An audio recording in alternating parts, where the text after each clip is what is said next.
All right, so this is the PTF Collective Footy 2 post-game recap roundtable. This game, disappointing game, 2-1 loss to the Quakes. A couple pretty good goals from the Quakes. I want to talk about right off the bat, we thought going in that Yar Marufo was going to impact this game negatively with the lack of calls that he would make, and that this was going to be an incredibly physical game. I don't really think that happened. I'm not sure he had a perfect match, but I don't think that this game was overly physical. What do you guys think? I would say, like, as far as the refereeing goes, like, he might have missed 1 or 2 calls, but I think he called the right ones. And, you know, I'm a little upset that he didn't give us an extra minute, even though he gave a card for time wasting. Like, true. The card doesn't help us at all in that situation. We would really prefer the minute, but the ref, like, I think like San Jose is a different team right now. They didn't seem as physical, and therefore like not as big a threat. It was shocking to me. I mean, I went into this expecting a lot of, a lot of fouls from San Jose and a lot of super physical play breaking up our elegant attacking motion, and that just didn't happen. And they played it mostly pretty straight, except for Ameriquois. My only major disappointment with the reffing is that Ameriquois didn't get red card for his man bun. I feel that's got to be in the rules somewhere, right? Yeah. I mean, we would have gotten a lot last year with Ridgie's. I know. Well, the rule came out after he cut his. Yeah. Because once he cut his, it was over. Yeah. So. Yeah. So I think part of the slowdown, I think, of our attack, a big part of it was the messiness of the pitch. Kevin, what do you think? How do you think that played into the game and the game flow that we saw out there?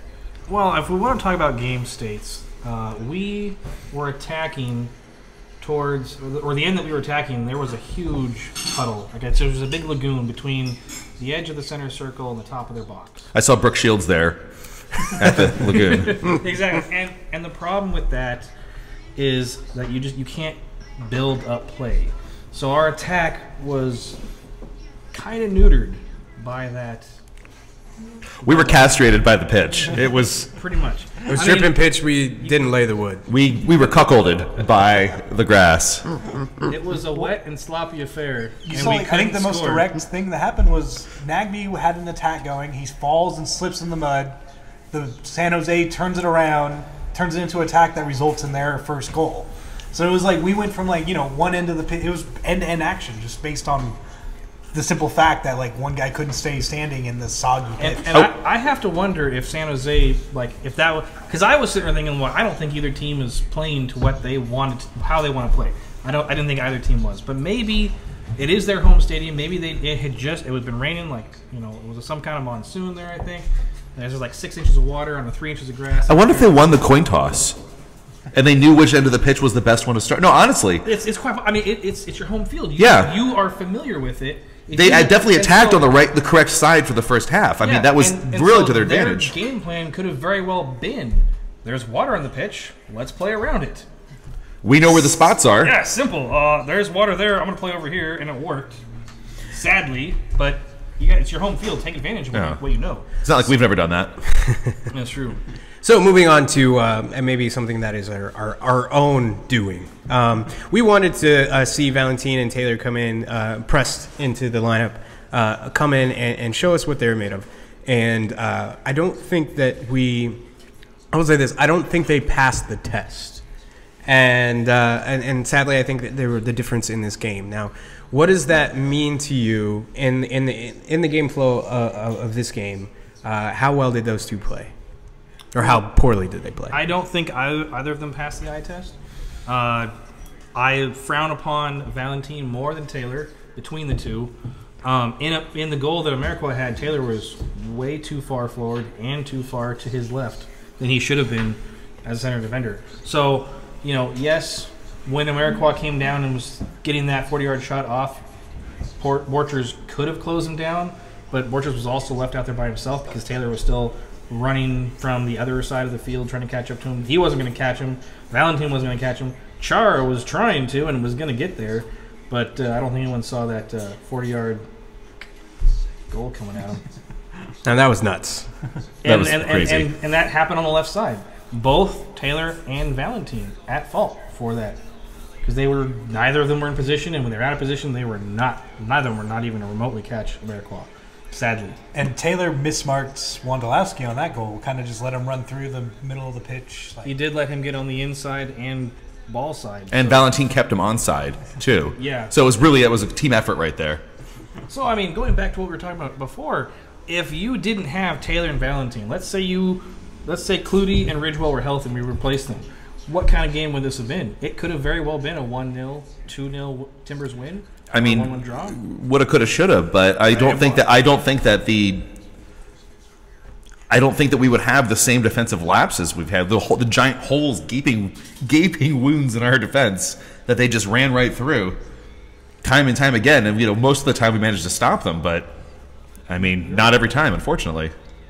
So those guys, I think a little bit, and sorry for those guys because they seem very nice people. It's a tough first game. Tough first game for those guys. So, talk about maybe who was your man of the match, somebody who did play well, that put in the effort.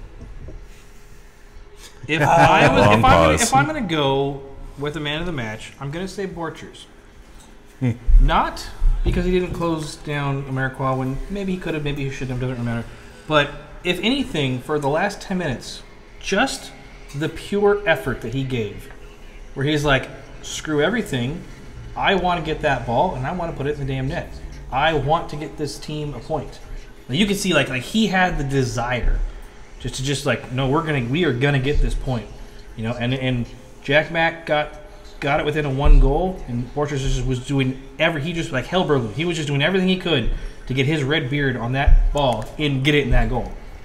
You know who I think had the most solid game of all the regular starters was Alvis Powell. Yeah. I think Powell played really well on the right side. Nothing came through on his side. He got involved in the attack. He had a couple wow moments. I think made the room stand up a little bit. And I don't think he had any bad turnovers either. I think he was one of the more well-rounded games I've seen him play. If you get an efficient game from Alvis Powell, you're getting a very good game from Alvis Powell. I think that's true. Right on. I think for me, I probably the best player I think on the pitch was Nagbe, but I want to give it to Jack McInerney, and not necessarily just because of the goal, but because we've been thinking about how this is going to work with him coming on as that first sub.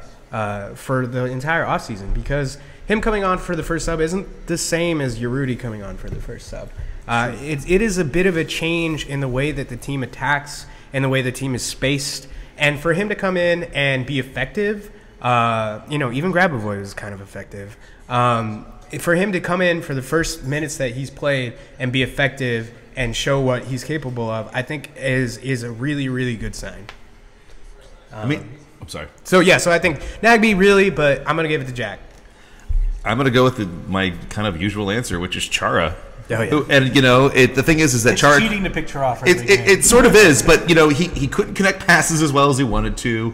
Things were not working out, and yet that little man just kept running and running and running and running and falling and running and getting up.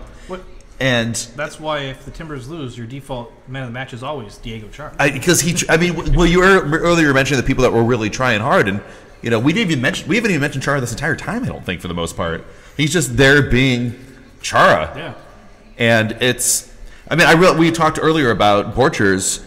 At the end of the match, he's the senior man back there, and he just left all the kids back there to take care of things while he ran forward and tried. He's like, I'm going to win this game all on my own because no one else is doing it. And I thought that was alternately really funny and really kind of concerning as well, because his job isn't to score goals. His job is to protect the goal. And but I always want to reward passion for things, and Borchers definitely had it today. But yeah, I'm gonna go with the boring answer. Yeah, let's just kind of finish off with this. So this weekend in MLS has been very exciting. A lot of people are talking about it. A lot of people talking about that 5-1 or 5-0 victory. History. Houston overdose. Yeah, which is the biggest fluke ever. I'm just going to say that. But it's been an exciting weekend. This was a pretty exciting game. Not necessarily for us, but that Ameriqua goal was pretty amazing. Last week we had the Higuain. Yeah, I know. So it's been a good 2 weeks for MLS. Exciting play. How are you guys feeling about this season and the type of entertainment that we're gonna get from it? Well, entertainment-wise, yes. As far as solid, smooth soccer play. It's the first couple games, and maybe this is just pro referees like, hey, we got to be more like hard on these guys for all their tackles. Got to be on it. But maybe this season more than others, you kind of take notice on just how reckless a lot of the play is in MLS. I think is probably the best word to use, reckless play. Maybe, again, not necessarily dangerous, but there's a lot of just yellow card-worthy plays out there. A lot of sloppy tackles, and I felt it's exciting, of course, and there's been plenty of goals. Like a lot more this season than there were the first 2 games of last season, I believe. Like last season was like, that was boring. No draw here, there, and everywhere. But we got a 5-goal thriller. There was a 4-3 between New York City and Chicago last weekend. I mean, there's lots and lots of goals out there. So yes, it's exciting on both the offensive and defensive ends, but not necessarily the prettiest. I just have one question about the rest of MLS.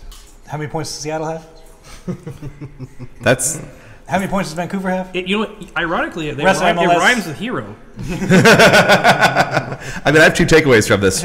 1, we're ahead of Seattle and Vancouver in the standings. And 2, Seattle has no points. So really, things are going fine. MLS is like having the best season ever as far as I'm concerned. And Porter won in March. Yeah. Really, this is the best March we've ever had. I just want to say this, like, growing up, I had 2 younger brothers, and they were real smart, and they had a lot of accomplishments, but I never paid attention to any of them. And that's something that I feel about Seattle. I don't know what they're doing, because they're my little brother. They don't have a cup, and they're so salty about it too. Maybe it's the salt water because they're right on the sound. Well, they get a little bit more rain than we do, so I don't know. You're paying too much attention to Seattle. With their Sounders tears. All right, that caps it up. Thank you, everybody, for showing up and having a good time. I wish we could have had a better result. But, this is going to happen. There's 34 games. And I still think that our team is pretty damn good. And so thank you, everybody, from the collective. Enjoy your day. Enjoy your time. We'll see you next week. Thank you.